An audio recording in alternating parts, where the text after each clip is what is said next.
The imperfect subjunctive in Spanish expresses wishes, doubts, emotions, and hypothetical situations from a past perspective. In essence, the mood is about actions that existed in the past in the subjunctive. If the present subjunctive is about the present or future, the imperfect subjunctive shows the past and even conditional phrases. In my previous video, I provided a comprehensive explanation of what makes the mood as a whole, later illustrating the Spanish present subjunctive. I highly recommend watching the previous video before continuing with this lesson, because it will help you understand all subjunctives in Spanish. Thus, it's not necessary to explain the mood in this video. We should already know what it is and what makes it, so we can immediately start with the formation of the imperfect subjunctive. Because it is the past, its formation is taken from the preterite past, not the imperfect. This may sound a bit weird, but conjugations in the imperfect subjunctive have a basic pattern. First, take the ellos form of the preterite of any verb. Second, remove the ending ron. Third, add the imperfect subjunctive endings ra, ras, ra, ramos, rais, ran. Considering how we need to use the preterite form of ellos, such endings will apply to any verb, as long as we use the proper conjugation. This means that a verb like hablar, to speak, is conjugated in the following way. Take the ellos form from the preterite hablaron, remove ron, and add the imperfect subjunctive endings. Hablara, hablaras, hablara, habláramos, hablarais, hablaran. The nosotros form has a written accent to keep the stress on the original syllable, as it is in every conjugation. As I said, such endings apply to any verb, but remember, the conjugations can only be used in the imperfect subjunctive in the stance of uncertainty. Now, let's see a different verb, like comer, to eat. To conjugate comer in the mood, we follow the same pattern of taking the preterite form, comieron, dropping ron, and adding the endings. Comiera, comieras, comiera, comiéramos, comierais, comieran. Now, let's see the verb vivir, to live, following the same pattern. Viviera, vivieras, viviera, viviéramos, vivierais, vivieran. Overall, this is how we conjugate regular verbs in the Spanish imperfect subjunctive, but it's important to know that other endings also exist in this mood. Sometimes the endings se, ses, se, semos, seis, sen can be used. It can be good to recognize the endings, because sometimes they're used in literary and formal contexts. To form verbs with these endings, the pattern is the same, but modern Spanish is mainly spoken with the regular endings. The other forms sound more poetic and old-fashioned, so we should recognize them, but only use them if we want to. In this lesson, the regular endings will be used in all sentences.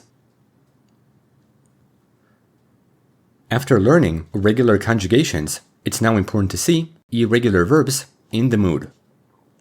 In one of my previous videos, I thoroughly explained the preterite past in Spanish, and in that video, I showed every type of irregularity. In the imperfect subjunctive, the only irregularity comes from irregular stems or totally irregular verbs. I recommend watching that video before continuing with this one, because the point is that for verbs with irregular preterites, we just add the imperfect endings. Such verbs include dar, to give, decir, to say or tell, estar, to be, hacer, to do or make, ir, ser, to go, to be, which have the same form, poder, can or be able to. Poner, to put. Querer, to want. Saber, to know. Tener, to have. Venir, to come.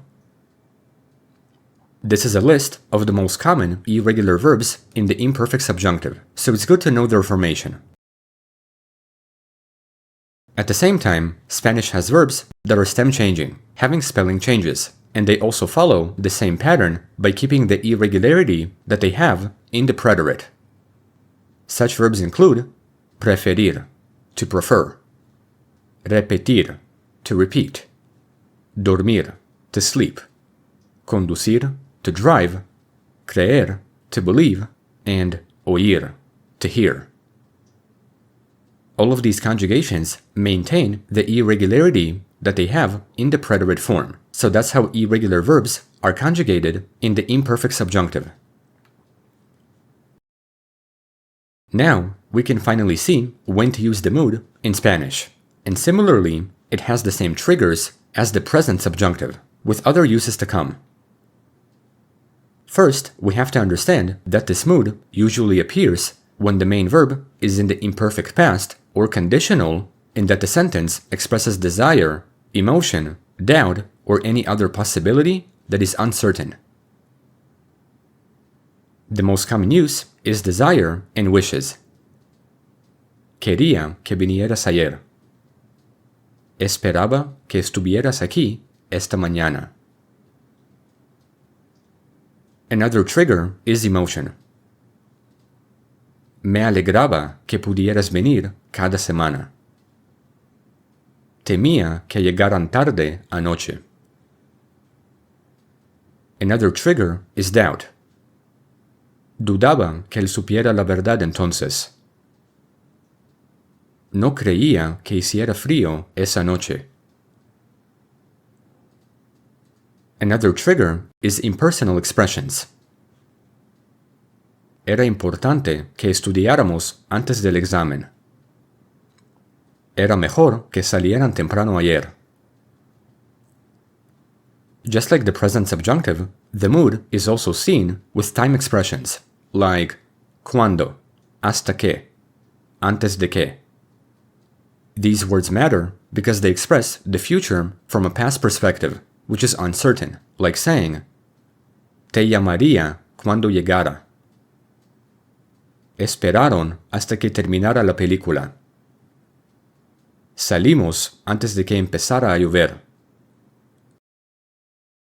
Still, the most important use in this mood is hypothetical C clauses. This is a topic that I thoroughly explained in one of my previous videos, because in that video, I briefly mentioned the imperfect subjunctive. In this lesson, we'll see how the mood works with this concept. The formula follows a clause in the imperfect subjunctive, making a conditional result.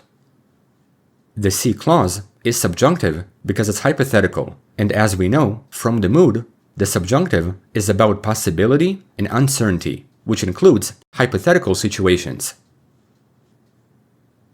Some examples are, si tuviera tiempo, estudiaría más. Si fueras más paciente, entenderías mejor.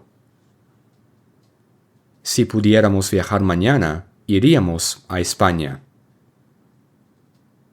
Si supieran la verdad ahora, cambiarían de opinión.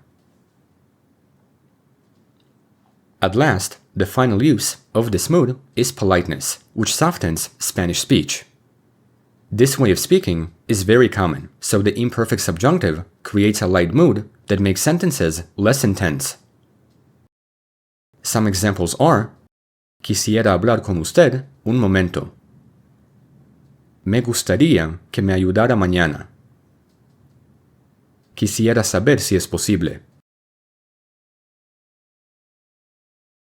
So, this is how the imperfect subjunctive fully works in Spanish. When looking at this chart, we can see that the mood is about uncertainty, both in the present and past, but the imperfect mood is about hypothetical situations that are triggered by many sentences, leading everything to open possibilities.